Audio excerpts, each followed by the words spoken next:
as a contractor, tell me if this has ever happened. The project went super smooth. Everything went just to plan. The project looks great and you're done, ready to wrap up and settle up. And at that point, all of a sudden, there's a big problem. It's a problem so big that final payment's going to be withheld until that problem's resolved. You go back, you look at the project, scratch your head, trying to figure out exactly what it is, and you can't find anything.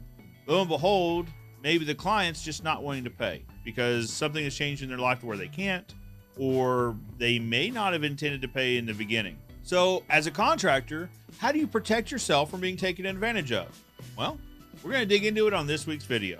But before we do that, if you find this content helpful, educational, heck, even a little entertaining, I'd love for you to give it a like. And also, if you're new here, please consider subscribing. And when you do, be sure to hit that notification bell and set notifications to all so that YouTube lets you know each and every week when we have new content available. All right, with that being said, let's dig into it. This is Joe Everest, the fence expert. My family's been perfecting their way of building fence for over 60 years, 3 generations. While there's more than one way to build a fence, I'm here to share with you our way.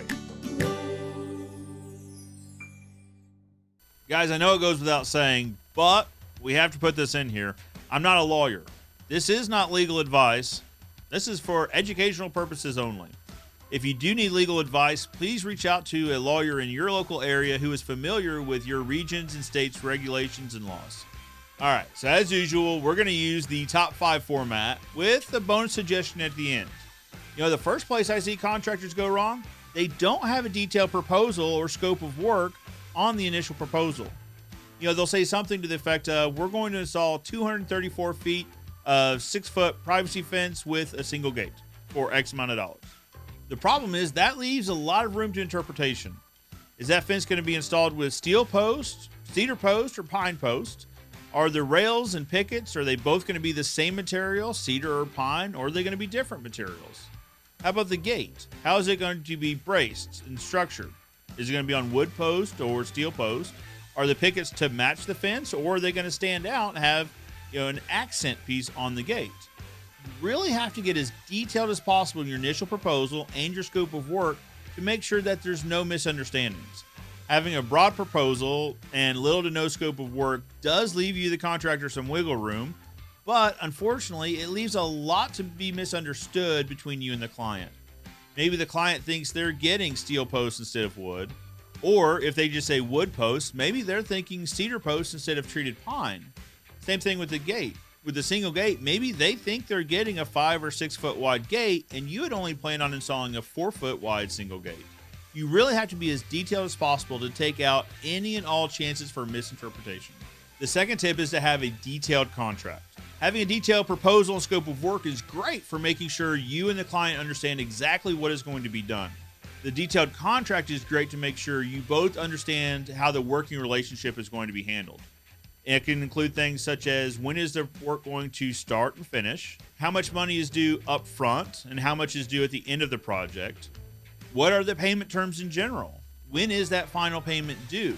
Are there penalties if the final payment isn't made within a certain amount of days? Are there stipulations for what happens if there is a disagreement during the contract, or if the client decides that they no longer want you to perform the work?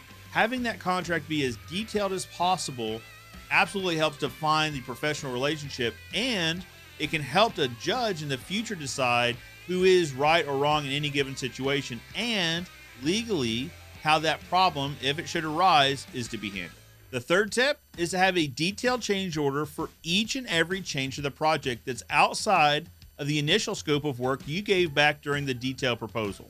We've all been on these projects. You're in the middle of the project, everything's going great, and the client comes out and says, hey, would you mind extending the fence just past the flower box? Or, you know, I was thinking about it. Would you mind putting a single gate on the other side of the house as well? And usually the answer is, yeah, sure, no problem. I mean, you probably have the materials on the truck, but there's no understanding of how much extra is this going to add to the fence, or is this going to extend the timeline? So say you do the work and maybe it extends the timeline by another day and it extends the price of the fence by a few $100s. Well, now the client says, wait a minute, you didn't tell me it's going to be that much. Or, you know, in the contract, it says you would have been done by this day and you were done the following day. If you don't have a detailed change order, you really don't have anything in writing that says, no, we talked about it. It's X amount of dollars. Or, no, we talked about that it was going to be an additional day. Technically, you don't have anything saying that that conversation happened at all. The client still has a contract that said that they would pay the base rate and that it would be done by the original date. Ultimately, a detailed change order protects you, the contractor, by documenting with a signature that, yes, the additional footage is going to be X dollars and it will take an additional day. And that goes in addition to the contract. So that now you have the contract for the base amount and the original end date with a supplemental change order that says the client has acknowledged that it will be an additional X dollars and it will now finish on Y date. It's a great idea to have all your ducks in a row and everything in writing. Tip number 4, if your state allows it, include a mediation clause in your contract.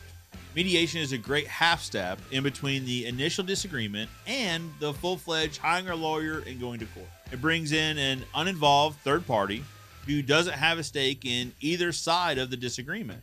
They hear both sides of the story, usually separately, and then they give their ruling or their proposal on what can be done to make this situation better or resolve the conflict.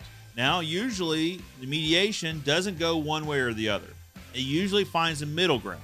So understand that you're not going to be completely satisfied. But on the other hand, neither is the client. They're going to try to reach a middle ground that helps both parties most of the way. Now, if that mediation doesn't help and it doesn't resolve the conflict, unfortunately, the last option is to go to court. The 5th tip, if you've exhausted all other options, if you've tried to go to mediation and it just really didn't work, but you did follow the contract, you did follow the detailed scope of work, and you have detailed change orders, the final step is to file a mechanics lien if your state allows for it. What the mechanics lien will do is a judge will hear the case and they'll hear the work that you have done. You'll have to detail what work was done, what material was used, the rates that were agreed upon, etc. If the judge finds that everything was done correctly, all the materials you say were used, and the rate that you're applying for does meet the rate that you had asked for in the contract, they can file a mechanics lien against the property, which in layman's terms simply means that now there's a lien on the title. The house can't be sold, the title can't be transferred until that lien is resolved, that lien is paid for. Now, sometimes they'll tack on additional interest and possibly legal fees, but that's absolutely going to vary case to case. The big thing here is the mechanics lien ensures that one day, someday, before the house is sold or traded, that you will be paid and you'll be made whole. All right, guys, you've made it to the end. So per usual, I've got a bonus 6th tip, and that is over communication.